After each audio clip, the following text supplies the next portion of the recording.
All right, Parsha 101, Parsha for the last 2 days of Pesach. It's going to be pretty quick, so a lot of it repeats things that we've done before and also repeats on itself.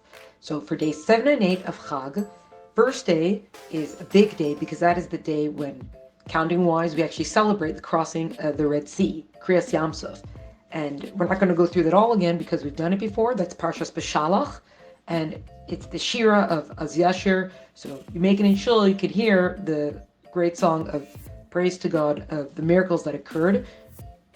So that's the first Torah is taken out on the 7th day of Pesach. We get to hear about the crossing of at the sea and all the miracles, the splitting of the sea and everything that occurred then. And then the second Torah that's taken out is actually, it's the same each day of Pesach, especially of Chag. There were 2 Torahs that are taken out. And the second Torah that's read from is the same for each one, where it comes from Bamidbar. So the book of Numbers, and it's from chapter 28, verses 19 through 25, which is all about the sacrifice for Pesach, like the sacrifices that were brought in the Beis HaMikdash for Pesach. So that's in the previous video. We did it toward the end of that video, and it's said again here. And then for 8th day of Pesach, there's the first Torah that's taken out, and we'll go through all that. And then the second Torah is taken out. It's the same thing that's read again, the sacrifices that are brought, especially because we can't offer the sacrifices now. We don't have the Beis HaMikdash, so we're reading about the sacrifices in lieu of that. So for day 8 of Pesach, last day of Chag, the Torah reading is from the book of Bamidbar, which is the book of Numbers. And it's a section that's taken out, so it's chapter 14, verse 22, all the way to chapter 16, verse 17. And the main theme of it is talking about the Shmittah year. Well, on tithing. So 2 things. One thing it tells us is that as a tasa, you have to tithe. And the general number is 10%. 10% that is supposed to be tithe. And this is specifically, this people do today, out of their earnings, they'll tithe and all this sort of stuff. And there, of course, most people, it's an agrarian society, so they're tithing from their fields, they're tithing from their cattle, etc. And the tithing has to be done year to year. So this year, what's the 10% of this year? This year, what's the tithe of this year? There's no like aggregate of, I'll just wait 2-3 years, and then the third year is a booming year, so I'll just tithe all 3 years together. Each year has to have its tithe. And then there's different breakdowns of, within a 7-year cycle of this year, there was an extra tithe that was brought for the Kohen, this one for the Levi, this one for the poor person, this, etc. Different tithes that were brought. And as a general thing, there's something called Meiser Sheni, that a person was supposed to go to Jerusalem, to Yerushalayim, and eat the tithe there, of if it's the grain or the wine or the oil, the cattle, whatever it is. And then it says, but if you have so much and you can't bring it all the way to Jerusalem, then you could sell it where you live and then bring that money and spend that money in Jerusalem. Buy whatever you want, buy wine, cattle, whatever, and then you got to consume within the city. So you're supposed to come before God, basically, to consume from the bounty that He's given you.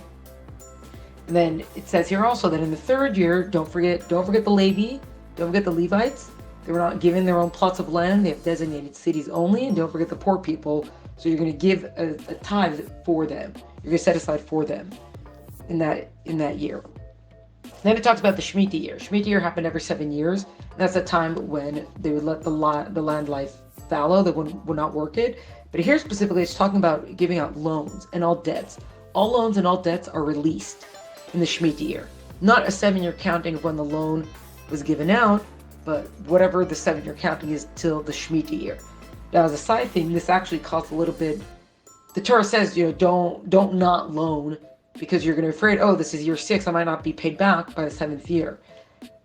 Still, though, some people a lot of people were hesitant that I don't want to loan out in the month before Shmittah starts because who knows if I'm going to get the money back. So there's a whole thing that was set up called the Prosbul that was set up much later, where the course would buy people's debts, and that way people would be able to, they wouldn't be losing out so much in loaning and all that sort of stuff. But here, this is the actual biblical verses that talk about it. It says also, if there's a needy person in your city, your brother in your cities, don't harden your heart toward him. You got to open up your hand and give to him.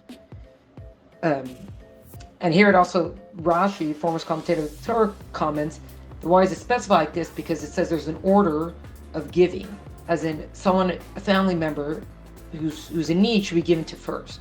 and someone who's in your own city should be given to first. So instead of always just looking for people to give to that's far away and elsewhere, you got to take care of your own first. Is kind of what it's saying. And here it's not just about just giving, but it's also about, if they need a loan, you got to help them out and things like that. It also says that if it is sold to you, a Hebrew slave or a maiden or someone, a man or a woman to be your slave, they go free in the 7th year. It also says don't send them away empty-handed. Make sure you got to give them stuff when you send them off.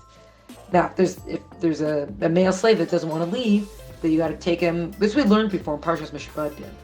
So gotta goes back to the last book of the Torah.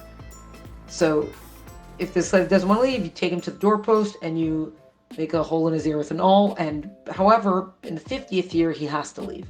The 50th year is the Yovel year, the Jubilee year, and everyone goes free. There's no sticking around after that point.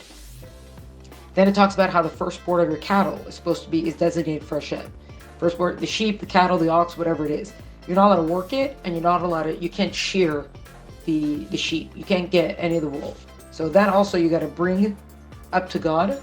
You got to bring it to you're going to bring it to the Kohen, and that's going to belong to the Kohen.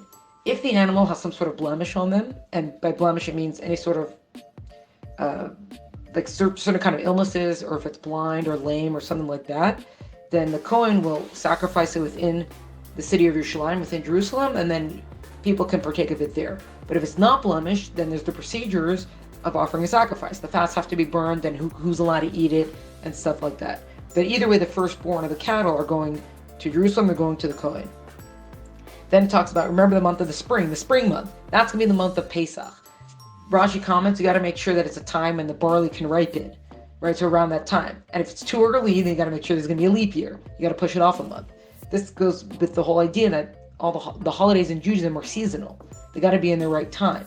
And Pesach is supposed to be in the springtime.